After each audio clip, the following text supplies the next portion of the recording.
नमस्कार, मैं हूं ब्रजेश चौक से और आप देख रहे हैं हमारा खास कार्यक्रम अटेंशन। और अटेंशन में चर्चा होगी 24 की जंग 10 की टेंशन। जी हां, लोकसभा चुनाव की तैयारियों में जुटी बीजेपी को 10 सीटों पर कांग्रेस से कड़ी टक्कर मिल रही है, क्योंकि विधानसभा चुनाव के नतीजे बता रहे हैं कि छिंदवाड़ा, मुरैना समेत ऐसी कई सीटें हैं जहाँ कांग्रेस मजबूत है। यानी बीजेपी को एड़ी चोटी का जोर लगाना ही होगा। लेकिन सवाल यह है कि क्या कांग्रेस लोकसभा चुनाव में भी इन क्षेत्रों में मजबूती से प्रदर्शन कर पाएगी? जिन 10 सीटों पर कांग्रेस मजबूत दिख रही है, उनको जीतने के लिए बीजेपी के पास क्या ठोस प्लान है? आज चर्चा इन्हीं सवालों के इर्द गिर्द करेंगे, लेकिन पहले देखिए ये रिपोर्ट।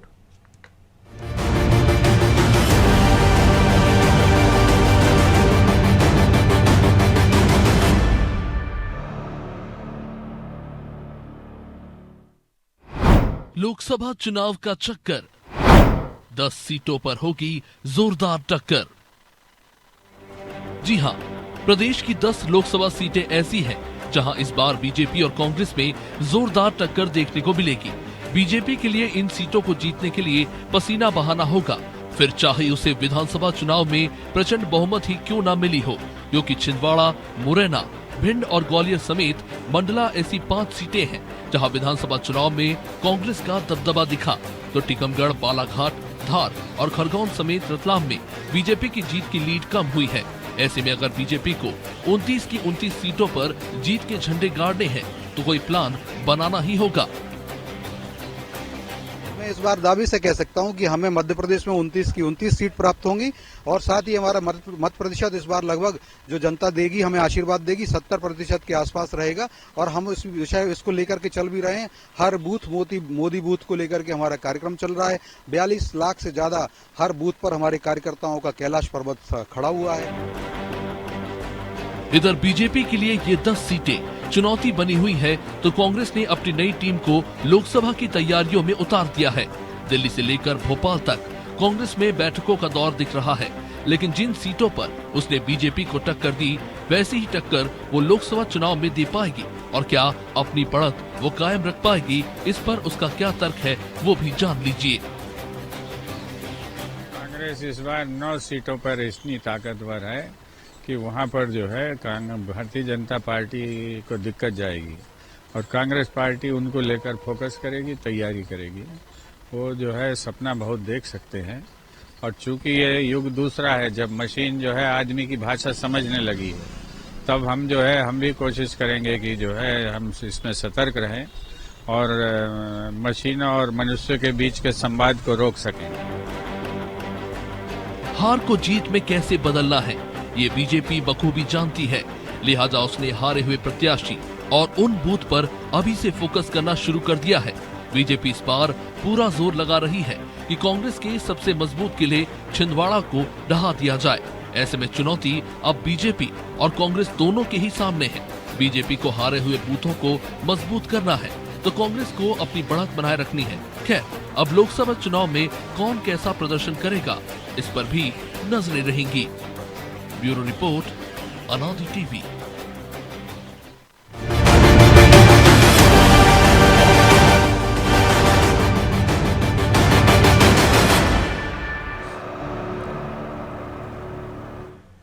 तो इस मुद्दे पर चर्चा के लिए हमारे साथ जुड़ गए हैं 2 वरिष्ठ पत्रकार चैतन्य भट्ट और अशोक शुक्ला। आप दोनों का बहुत बहुत स्वागत है। चैतन्य जी, शुरुआत आपसे ही करते हैं। विधानसभा चुनाव का पैटर्न रहा तो बीजेपी ग्वालियर, भिंड, मुरैना, छिंदवाड़ा, मंडला हार जाएगी और 5 पे खतरे की घंटी है। तो क्या बीजेपी के लिए टेंशन वाली बात है? आप कह सकते हैं कि पिछली बार भी जिस तरह से हमने देखा है कि विधानसभा चुनाव के परिणाम आए थे, कांग्रेस की सरकार बन गई थी, लेकिन बीजेपी 28 सीटों पे जीत गई थी 29 में से। तो क्या ये पैटर्न बरकरार रहेगा या वाकई में बीजेपी को टेंशन वाली बात है? देखिए ब्रजेश जी, बीजेपी हमेशा चुनावी मोड पर रहती है और आपने देखा होगा कि विधानसभा चुनाव जैसे ही खत्म हुए हैं उसके तत्काल बाद वो लोकसभा के चुनाव की तैयारी में लग गई है। दूसरी बात, लोकसभा और विधानसभा के जो मुद्दे होते हैं निश्चित रूप से अलग अलग होते हैं और जिस पर जैसा आपने भी उल्लेख किया कि पिछली बार जब कांग्रेस को सत्ता मिली थी, लेकिन उसके बाद जब लोकसभा के चुनाव हुए तो उसमें 29 में से 28 सीटें भारतीय जनता पार्टी के कब्जे में चली गई। क्योंकि जो प्रचंड बहुमत अभी भारतीय जनता पार्टी को विधानसभा में मिला है, तो उसको लेकर भारतीय जनता पार्टी बेहद उत्साहित भी है। और उत्साह होना जरूरी भी है, क्योंकि जो आशा नहीं की थी भारतीय जनता पार्टी ने कितना प्रचंड बहुमत हमें मिलेगा, वो मिला है। दूसरी बात, किसी भी सीट को भारतीय जनता पार्टी कमजोर अगर मानती है तो उसमें पूरी ताकत लगा देती है। इसका मैं एक आपको उदाहरण दूं। जबलपुर में मध्य क्षेत्र में हमारे एक नए प्रत्याशी को जब चुनाव में उतारा गया, तो यहाँ विद्रोह की स्थिति पैदा हो गई। उस विद्रोह को खत्म करने के लिए केंद्रीय गृह मंत्री अमित शाह जबलपुर आए और उन्होंने बहुत छोटे छोटे स्तर के नेताओं को बुला के बातचीत की। तो भारतीय जनता पार्टी की एक बड़ी खासियत है कि वो किसी भी चुनाव को या किसी भी सीट को कमजोर नहीं मानता, और कमजोर मानती है तो उसमें पूरी ताकत लगा देती है। उसके बड़े बड़े नेता उस सीट को संभालने के लिए आ जाते हैं। ये बात सही है कि जो अभी आपने सीटों का उल्लेख किया, उसमें कांग्रेस काफी मजबूत दिखाई दी है, और कांग्रेस की भी अब ये कोशिश रहेगी कि जैसा भारतीय जनता पार्टी ने घोषणा की कि इस बार हमें 29 में से 29 सीटें ही जीतना है, तो ये कांग्रेस के लिए भी एक बहुत बड़ी चुनौती है। और नई पीढ़ी को अगर कांग्रेस की हाईकमान ने अगर बागडोर सौंपी है, तो उसकी जिम्मेदारी बनती है कि वो कम से कम 5, 7, 8 सीटें तो जीत के दिखाए, तब तो उसका कद बढ़ेगा। और ये भी समझ में आएगा पार्टी को कि हमने अगर बुजुर्गों को किनारे किया है और युवा पीढ़ी को अगर हमने बागडोर सौंपी है, तो उसका फायदा हमें मिला है। मुझे लगता है कि ये जो अभी 22 जनवरी को राम मंदिर का जो मामला प्राण प्रतिष्ठा होने वाली है, ये भारतीय जनता पार्टी के पक्ष में बहुत कुछ माहौल बनाएगी। क्योंकि देखिए, बड़ा आस्था वाला देश है और भगवान श्री राम को हर व्यक्ति जानता समझता है, उनको अपना आराध्य मानता है, और इसीलिए ऐसे वक्त पर उसकी प्राण प्रतिष्ठा की जा रही है जब आगामी चुनाव हो। भारतीय जनता पार्टी को भी लगता है कि इसका फायदा हमें निश्चित मिलेगा, और मुझे लगता है कि मिलेगा भी। अब उसकी काट क्या भारतीय कांग्रेस के पास है, किस तरह के मुद्दों को वो उठाते हैं लोकसभा के लिए और उसमें कितने सफल हो जाते हैं, ये देखना थोड़ा दिलचस्प होगा। दिलचस्प होगा कि कांग्रेस क्या करेगी अशोक जी, क्योंकि राम में होने वाला है पूरा देश, और इसको भुनाने की कोशिश बीजेपी करती भी दिख रही है और करेगी भी, जो चैतन्य जी कह रहे हैं। लेकिन क्या आपको लगता है कि जो कांग्रेस के सामने चुनौती है, वो इससे निपटने के लिए कुछ कर रही है, या उसकी कोई रणनीति है या करती दिख रही है कि उसको जिन 5 सीटों पर बढ़त मिली है या जिन 5 सीटों पर वो मुकाबला करती हुई दिख रही है, वो ये टेम्परामेंट बरकरार रख पाएगी लोकसभा तक? नहीं, ये कहना तो बड़ा मुश्किल होगा कि लोकसभा चुनाव में अभी जैसा जिक्र हो रहा था कि कुछ 9 या 10 सीटें ऐसी जहां पर बीजेपी की चुनौती होगी, तो मैं सवाल ये उठता है कि किस तरह की चुनौती है वहां पर, क्योंकि कोई चमत्कारिक चेहरा तो ऐसा भी दिखता नहीं है कांग्रेस की तरफ से कि जिसकी मौजूदगी जो है वो कहीं कांग्रेस को जो है मजबूत कर रही हो। मुद्दों की बात आप करें तो विधानसभा चुनाव में भी जिस तरह से मोदी गारंटी का हम लोगों ने असर देखा है 3 राज्यों के चुनाव में, वो अकेले मध्य प्रदेश के संदर्भ में 3 राज्यों में आप देखिए मोदी की गारंटी को किस तरह से लोगों ने जो है हाथों हाथ लिया है और कितना भरोसा किया है मोदी। तो मोदी जनता का भरोसा जीतने में कामयाब रहे हैं। उनकी जो योजनाएं हैं, जो कल्याणकारी योजनाएं हैं, उसका कोई तोड़ कांग्रेस के पास में नहीं है। और 9-10 लोकसभा क्षेत्रों में यदि कुछ विधानसभा की सीटों पर कांग्रेस ने बढ़त हासिल कर ली है, तो आप 2019 में आइए जब इनके पास में 109 सीटें थी विधानसभा की, और तब क्या हादसा हुआ था। मतलब इनका एक बड़ा चेहरा जो था, जो अब तो बीजेपी में है, ज्योतिरादित्य सिंधिया, वो भी चुनाव हार गए थे और केपी यादव से।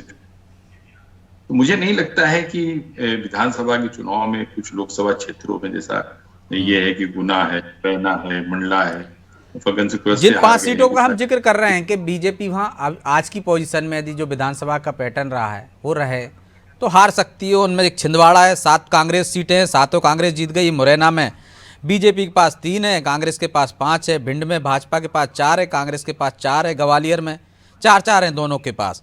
और इसी तरह मंडला में बीजेपी के पास 3 है, कांग्रेस के पास 5। और जो आपने कहा कि चेहरा अशोक जी, तो एक सवाल ये उठता है कि उसी चेहरे को तो आपने सामने रख के विधानसभा चुनाव लड़ा है। नहीं ब्रजेश जी, देखिए वो चेहरे का चुनाव नहीं था, वो वहां पे जो कैंडिडेट लड़ रहे थे चुनाव, वो उनका चुनाव था। चेहरे का चुनाव तो लोकसभा में होगा। इसीलिए बार बार आप देखिए बीजेपी की तरफ से प्रश्न भी आता है कि जो इनका एनडीए का जो गठबंधन बन रहा है, इसका नेता कौन होगा। कभी खड़गे के नाम आता है, कभी नीतीश का नाम आता है, कभी और भी कुछ नाम आते हैं। तो जो चेहरा है लोकसभा चुनाव में, जो चेहरे की भूमिका होगी बड़ी महत्वपूर्ण होगी। और मुझे लगता है कि अभी मोदी की बराबरी का कोई भी चेहरा जो है विपक्ष के खेमे में तो नजर नहीं आता है। विधानसभा के चुनाव में प्रत्याशी जो है काफी महत्वपूर्ण होता है और पार्टी का भी उसमें थोड़ा सा योगदान होता है।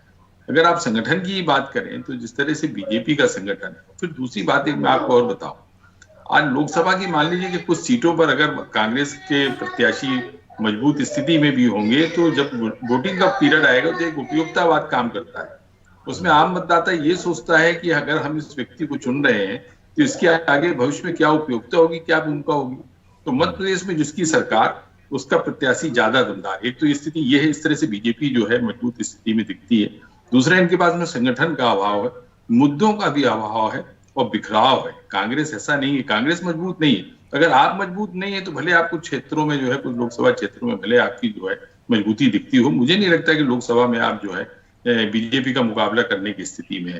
बाकी देखिए, अभी तो सब तैयारियां चल रही हैं, कांग्रेस भी जो है कुछ बदलाव के मूड में है। कुछ वो अपने उसने जो है प्रदेश अध्यक्ष बदले हैं, कुछ और लोगों को भी वो बदल सकती है, कुछ नए प्रत्याशी ला सकती है। ये बहुत शुरुआती दौर है, लेकिन फिलहाल मुझे लगता है कि बीजेपी जो है ज्यादा मजबूत है। भले उसको विधानसभा चुनाव में कुछ लोकसभा क्षेत्रों में उसको कम सीटें मिली हो, कम कामयाबी मिली हो, लेकिन लोकसभा में जो है वो पूरी मजबूती के साथ उतरेगी। और जो एक लक्ष्य भी उनका है कि 28 नहीं बल्कि 29 चाहिए, इस बार छिंदवाड़ा भी मुश्किल होने जा रहा है बीजेपी के लिए। तो चेतन जी, इस बार तो छिंदवाड़ा भी मुश्किल होने जा रहा है, जैसा अशोक जी की राय है। लेकिन जिस तरह से हम देख रहे हैं कि बीजेपी हर बूथ को मोदी बूथ बना रही है, योजना भी बना रही है, कांग्रेस भी पीछे नहीं है। कांग्रेस भी 50% का लक्ष्य लेकर चल रही है और हारे हुए प्रत्याशियों को बुला रही है। जब कांग्रेस इतनी मेहनत नहीं है करती, संगठन नहीं है उसके पास, तब वो 40% अपना वोट बैंक बरकरार रख सकती है। तो यदि मेहनत करे तो उसके लिए टारगेट मुश्किल नहीं है। लेकिन जैसे कोई भी पॉलिटिकल पार्टी चुनाव में आती है तो वो अपनी तरफ से पूरा प्रयास तो करती है कि किसी भी तरह से उसको जीत हासिल हो। लेकिन सवाल वही आ जाता है कि संगठन आपका कितना मजबूत है। देखिए, कोई भी पॉलिटिकल पार्टी को सत्ता में पहुंचाने की जो सबसे पहली और आखिरी सीढ़ी होती है वो होती है संगठन। जब संगठन मजबूत होता है तो पार्टी को निश्चित तौर पर उसका फायदा मिलता है। भारतीय जनता पार्टी और कांग्रेस में थोड़ा सा फर्क ये है कि भारतीय जनता पार्टी का संगठन बहुत मजबूत है और उनके जो कार्यकर्ता हैं वो पूरे तन मन धन से किसी भी चुनाव में लड़ाई के लिए तैयार होते हैं। और कांग्रेस में अभी संगठन की वो स्थिति नहीं है जो कांग्रेस के जो भारतीय जनता पार्टी के साथ। और भारतीय जनता पार्टी को एक और जो सहयोग मिलता है वो मिलता है आरएसएस का। आरएसएस अपने स्तर पर बिना किसी प्रचार के, बिना किसी हल्ले के प्रचार करती है और उसका फायदा निश्चित तौर पर भारतीय जनता पार्टी को मिलता है। ये बात आपने सही कही कि 40% वोट आज भी कांग्रेस के पास है। भारतीय जनता पार्टी का वोट जरूर 49% पहुंच चुका है, लेकिन 40% जो वोट है वो अभी भी कांग्रेस के पास है। लेकिन उस वोट प्रतिशत को बढ़ाने के लिए क्या क्या उपाय कर सकती है कांग्रेस, ये भी सोचना होगा कांग्रेस के वरिष्ठ नेताओं को। क्योंकि देखिए, जो मुद्दे हैं जैसे महंगाई का मुद्दा है, बेरोजगारी का मुद्दा है, पेट्रोल का मुद्दा है, इस तरह के मुद्दे मुझे लगा नहीं कि कोई भारतीय विधानसभा चुनाव में कोई मायने रखते हो ये मुद्दे। अगर ये मुद्दे मायने रखते होते तो निश्चित तौर पर भारतीय जनता पार्टी को इतना बहुमत नहीं मिलता। देखिए, भारतीय जनता पार्टी ने जो हिंदुओं का ध्रुवीकरण किया है, हिंदुत्व की जो कट्टर हिंदुत्व की बात की है, सनातन की बात की है, उसका जो वोटर प्रतिशत है बहुत ज्यादा बढ़ा है। क्योंकि वो समझ गया है इस बात को कि हिंदुत्व का जो मुद्दा है वो भारतीय जनमानस में बहुत अंदर तक भरा हुआ है और उसका फायदा निश्चित तौर पर भारतीय जनता पार्टी उठाती है। जैसे आप राम मंदिर का ही मसला ले लें, वो पूरा श्रेय राम मंदिर को बनाने का भारतीय जनता पार्टी ले रही है, जबकि ये निर्णय तो सुप्रीम कोर्ट के माध्यम से हुआ था। अगर कांग्रेस की सरकार होती तो सुप्रीम कोर्ट भी वही आदेश करता और कांग्रेस उसका वो ले लेती, श्रेय ले लेती। लेकिन भारतीय जनता पार्टी पूरा श्रेय जो है वो नरेंद्र मोदी को दे रही है। लेकिन जनता में उन्होंने एक तरह से ऐसा माहौल बना दिया ना बीजेपी ने कि कांग्रेस ही अटका रही थी, उनके वकील खड़े हो रहे थे। हाँ, दूसरी बात जो अभी शुक्ला जी ने कही कि जो विधानसभा चुनाव में व्यक्तिगत तौर पर जो प्रत्याशी थे वो उनका महत्व ज्यादा था। लेकिन मुझे लगता है कि व्यक्तिगत जो उनकी छवि थी उसके अलावा मोदी गारंटी और मोदी जो मैजिक है उसने काम किया। क्योंकि आप देखें किसी भी प्रादेशिक नेतृत्व को प्राथमिकता नहीं दी गई थी, पूरा जो चुनाव प्रचार है वो केंद्रीय नेतृत्व के भरोसे हो रहा था। वहां से 2 भूपेंद्र यादव और अश्विनी तो वैष्णव इसलिए को तो मैं भेजा चेतन गया जी था। कह रहा हूँ, क्या खतरे की घंटी जी। है कि क्योंकि मोदी जी का चेहरा आपने सामने रखा था और आपको 10 लोकसभा सीटों पर एक तरह से 5 तो आप आज का पैटर्न बरकरार रहे तो हार ही गए, 5 में खतरे की घंटी मंडरा रही है। तो जब चेहरा तो आपका वही है ना, लोकप्रिय चेहरा जिसको आपने आजमा लिया। बिल्कुल, देखिए आजमाया है तो उसी के कारण तो आपको देखिए 163 सीटें मिली है ना विधानसभा में, और लोकसभा में तो निश्चित तौर पे वो चेहरा ज्यादा काम आएगा, क्योंकि सबको मालूम है कि अगर डबल इंजन की सरकार रहेगी, केंद्र में भी भारतीय जनता पार्टी की सरकार रहेगी तो काम अच्छे से चलेगा। तो ये भी एक जो कहीं ना कहीं से ये बात दिमाग में आती है कि हम जिस सरकार को हमने प्रदेश में स्थापित किया, अगर उसी केंद्र में सरकार होगी तो निश्चित तौर पर फायदा होगा। दूसरा, अभी सबसे बड़ी चीज जो है कि कोई भी पार्टी भारतीय जनता पार्टी का मुकाबला करने में सक्षम नहीं है, इसलिए गठबंधन बनाया जा रहा है। लेकिन गठबंधन में भी जिस तरह की विसंगतियां हैं, आपस में एक दूसरे के बीच में सुरफटौगल है, जिस तरह के बयानात कमलनाथ ने अखिलेश जी के लिए दिए थे, तो वो मुझे लगता नहीं कि कोई बहुत ज्यादा इम्पैक्ट पड़ पाएगा। अब अगर ये तमाम लोग ये सोच लें कि हमको किसी भी हालत में अपने अपने स्वार्थ छोड़ के, अपनी अपनी सीटों को छोड़ के सिर्फ अगर भारतीय जनता पार्टी को हराना है और उसके लिए अगर तमाम लोग एकजुट हो जाएं तो बात बन सकती है, क्योंकि उनका भी एक सारे दलों का मिला के बहुत वोट परसेंट बहुत बड़ा होता है। लेकिन जिस तरह की स्थितियां हैं, अगर कांग्रेस 3 प्रदेशों में जीत जाती तो उसका एक वर्चस्व बन जाता, लेकिन आज की तारीख में उसका वर्चस्व नहीं है क्योंकि वो तीनों स्टेट में हार गई है। तो ये जो तमाम चीजें हैं, सीटों को लेकर लड़ाई हो रही, मध्य प्रदेश में कितनी सीटें मिलेंगी या उत्तर प्रदेश में कितनी सीटें मिलेंगी या पश्चिम बंगाल में कितनी, तो ये जो बिखराव है गठबंधन जो आपका विपक्षी दलों का, वो भारतीय जनता पार्टी को फायदा पहुंचाता है। और इस बार तो उन्होंने 400 पार की बात घोषणा कर दी कि हम इस बार 400 पार हो जाएंगे। तो अब सवाल इस बात वो तो हर बार लक्ष्य बड़ा रखते हैं ना, मध्य प्रदेश में भी 200 पार जा रहे थे। तो आप निश्चित तौर पर लक्ष्य बहुत बड़ा रखते हैं, जैसे पहले भी 200 पार कह रहे थे मध्य प्रदेश में कि इस बार 200 पार, लेकिन 200 पार नहीं हो पाए, लेकिन 163-64 तक तो पहुंच गए। तो इसी तरह से अगर 400 की बात कर रहे हैं और 350 भी अगर वो पहुंच जाते तो मुझे लगता है फिर कोई सवाल ही नहीं उठता है किसी दूसरे दल की स्थिति बनने का।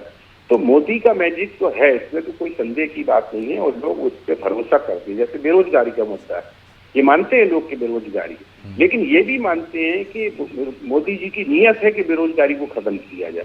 तो ये जो पतली से जो अंतर है ना छोटा सा, कि आपकी नीयत पे भी आदमी शक नहीं कर रहा है कि हाँ महंगाई है, लेकिन उसको नियंत्रित करने का प्रयास सरकार कर रही। तो ये तमाम चीजें जो है वो लोगों के दिमाग में हैं, और उसका फायदा निश्चित तौर पे, और मुझे तो लगता है अभी पेट्रोल रेट को भी एक 10-20 रुपए कम हो सकता है क्योंकि चुनाव का समय है। और फिर दूसरा सबसे बड़ा मुद्दा जो हमने बताया आपको और आपने भी इसको स्वीकार किया कि राम मंदिर का मुद्दा है। पूरे देश में आप देखिए कि पीले चावल देके घर घर में निमंत्रण दिया जा रहा है, बड़े बड़े विज्ञापन छप रहे हैं, टीवी में लगातार कवरेज आ रहा है। तो ये एक जो ध्रुवीकरण है वो बहुत फायदेमंद होगा भारतीय जनता पार्टी के लिए। उसको लेके भी देखिए आप, कांग्रेस के बयानात अलग अलग आ रहे हैं, उसमें ये एस्टेब्लिश कर दिया भारतीय जनता पार्टी ने कि ये तो राम के विरोधी है कांग्रेस। उनके नेता जिस तरह का भी बयान दे रहे हैं उससे उन्होंने इस बात को पुष्ट कर दिया कि हाँ ये तो भारतीय कांग्रेस जो है वो राम की विरोधी है। तो ये जो तमाम चीजें, वो प्रचार तंत्र उनका इतना तगड़ा है कि उसके सामने कांग्रेस कहीं ठहरती नहीं। तो मुझे लगता है कि लोकसभा में जो कुछ भी होगा वो अब या तो चमत्कार हो जाए, 5-10 सीटें अगर कांग्रेस को मिल जाती हैं तो अलग बात है, लेकिन जो स्ट्रेटेजी बनाई है भारतीय जनता पार्टी ने, उसमें लगता नहीं कि कांग्रेस को कोई बहुत बड़ी सफलता की उम्मीद की जा सकती है। तो अशोक जी, चमत्कार के भरोसे हो सकती है कांग्रेस, क्योंकि तमाम चीज़ें जो आपने भी कहा, चेहरा भी है उनके पास धार्मिक ध्रुवीकरण भी है, तमाम वो हथियार हैं जिससे वो बाजी मारते हुए दिख रहे हैं।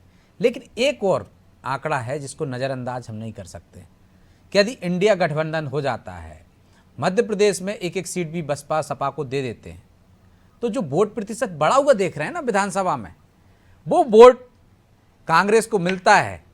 तो क्या यहाँ पे परिस्थितियाँ जो वो कह रहे हैं, कांग्रेस के प्रवक्ता दावा कर रहे हैं कि 9 सीटों पर हम जीत रहे हैं, वैसे हालात बन सकते हैं? क्योंकि बसपा और सपा का वोट बैंक भी मायने रखता है।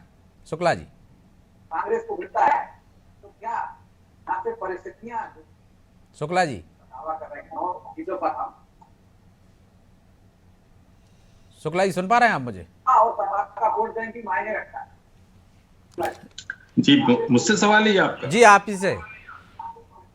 हेलो। जी शुक्ला जी। मैं सुन रहा हूँ आपको। जी बोलिए, आप सवाल सुन पाए मेरा?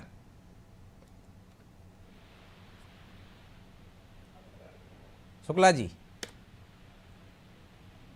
चेतन जी, जो मैं शुक्ला जी से सवाल कर रहा था कि यदि गठबंधन हो जाता है, जिसकी बात आपने भी कही कि यदि हो जाता है तो मध्य प्रदेश में जो बढ़ा हुआ वोट बैंक हम बीजेपी का देख रहे हैं वो वापस लौटता है, और यदि गठबंधन सफल होता है, यदि वो कांग्रेस के पास जाता है, तब तो खतरा है।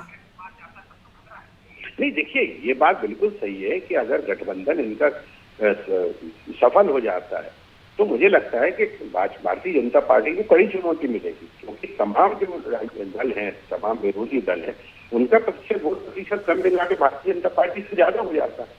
लेकिन सवाल वहीं बार बार आ जाता है कि जब आप अपने अपने अहम को त्यागोगे नहीं, भाई कांग्रेस अपने हिसाब से काम कर रही, वाम मोर्चा अपने हिसाब से काम कर रहा, पश्चिम बंगाल में ममता कहती है कि हम कोई सीट नहीं देंगे आपको, बिहार में अलग नौटंकी चल रही, तो जब आप पूरी तरह से एकत्र नहीं होंगे, देखिए किसी भी बड़ी ताकत को हराने के लिए आप तमाम लोगों को अपनी अपनी जो अहम है वो छोड़ना पड़ेगा, क्योंकि भारतीय जनता पार्टी ने अपनी मजबूती इतनी जबरदस्त रूप से कर ली है कि उसको तोड़ने के लिए आपको बहुत बड़े जो है वो करने पड़ेंगे, प्रयास करने पड़ेंगे, और वो प्रयास तभी हो सकते हैं जब आप एक दूसरे के प्रति लॉयल हों और एक दूसरे के प्रति इस बात को स्वीकार करें कि कौन राजनीतिक दल किस प्रदेश में अपनी हैसियत जिसकी अच्छी है उसको हम ज्यादा से ज्यादा सीटें दें, तब तो आप लोकसभा में चुनाव में आप भारतीय जनता पार्टी का मुकाबला कर सकते हैं। लेकिन अभी तक का जो सिनेरियो देख रहे हैं आप विपक्षी गठबंधन का, जिसमें कहीं नीतीश कुमार नाराज चल रहे हैं तो कहीं ममता बनर्जी नाराज चल रही हैं,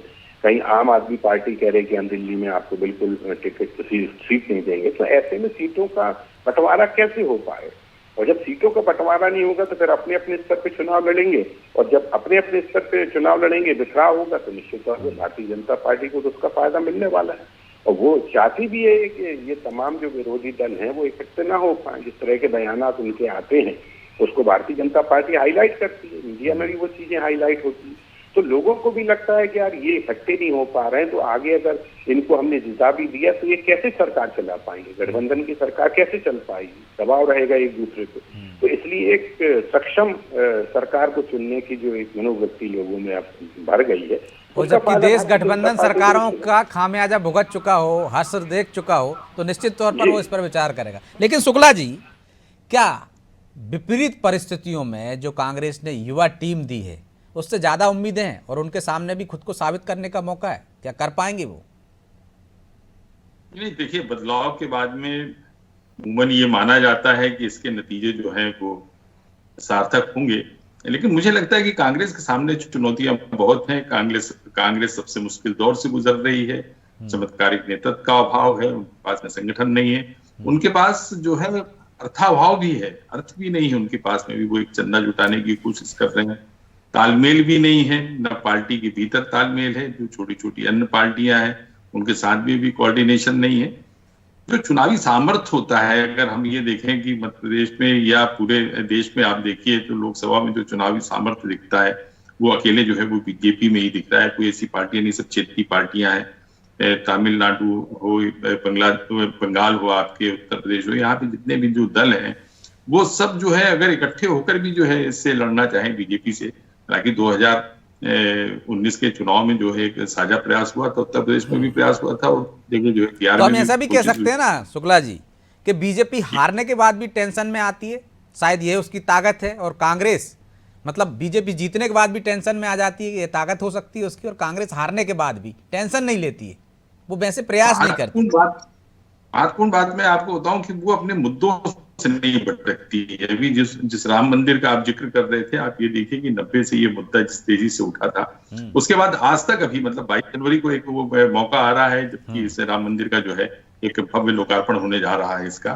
तो सबसे बड़ी बात तो ये है कि वो अपने मुद्दों से नहीं भटकते हैं। आरएसएस का जो एक एजेंडा सेट हुआ था बीजेपी के लिए, उस पर मोदी काम करते हुए दिख रहे हैं, 3 तलाक हो, धारा 370 की समाप्ति हो, और जो एक राष्ट्रवाद का जो एक मुद्दा जो बीजेपी का मुद्दा है या जनसंघ का मुद्दा रहा, जिसके चलते श्यामा प्रसाद मुखर्जी कांग्रेस छोड़कर अलग हुए थे, तो आप ये सबसे महत्वपूर्ण बात तो ये देखिए कि वो अपने मुद्दा जो है उनका उससे नहीं भटक रहे हैं, उनका संगठन बहुत मजबूत है, और वो किसी भी चुनाव को हल्के में नहीं लेते हैं। और ये आपने अभी बहुत महत्वपूर्ण बात कही कि हार के बाद में वो और ज्यादा सतर्क हो जाते हैं। कर्नाटक की हार के बाद में जिस तरह से बीजेपी सतर्क हुई, बीजेपी का शीर्ष नेतृत्व सतर्क हुआ, उसका ही ये नतीजा था कि उन्होंने राज्यों में कहीं भी कोई चेहरा नहीं किया। तो बल्कि जो टेंशन उनके बीजेपी के सामने नहीं है, टेंशन कांग्रेस के सामने है। बहरहाल समय की बाध्यता, इसलिए चर्चा को यहीं विराम देना होगा। आप दोनों मेहमानों का बहुत बहुत धन्यवाद। तो बीजेपी जीत गई है मध्य प्रदेश में, लेकिन इसके बाद भी वो टेंशन में है। टेंशन में इसलिए है कि उन लोकसभा क्षेत्रों में उसे कम वोट क्यों मिले, और शायद इसलिए बूथ स्तर तक वो अपने को मजबूत करने में जुट गई है। लेकिन कांग्रेस क्यों सबक नहीं लेती? हार के बाद भी उसको क्यों टेंशन नहीं होती कि वो जीतने के लिए जतन करती दिखे, समीक्षा करे कि क्यों हार गए? शायद यही दोनों में अंतर है, और इसी वजह से बीजेपी आज चुनौती विहीन होती जा रही, लगातार ताकत उसकी बढ़ती जा रही है और कांग्रेस कमज़ोर होती जा रही है। कब सीखेगी कांग्रेस? तब लड़ना जब शायद उसकी स्थिति और ख़राब हो जाए। उम्मीद है कि कांग्रेस उठेगी, लड़ेगी और मजबूत विपक्ष बनेगी, तब कहीं जाकर उस पर लोग भरोसा कर पाएंगे। बहरहाल अटेंशन में आज इतना ही। मुझे दीजिए इजाज़त और आप देखते रहिए अनादि टीवी। नमस्कार।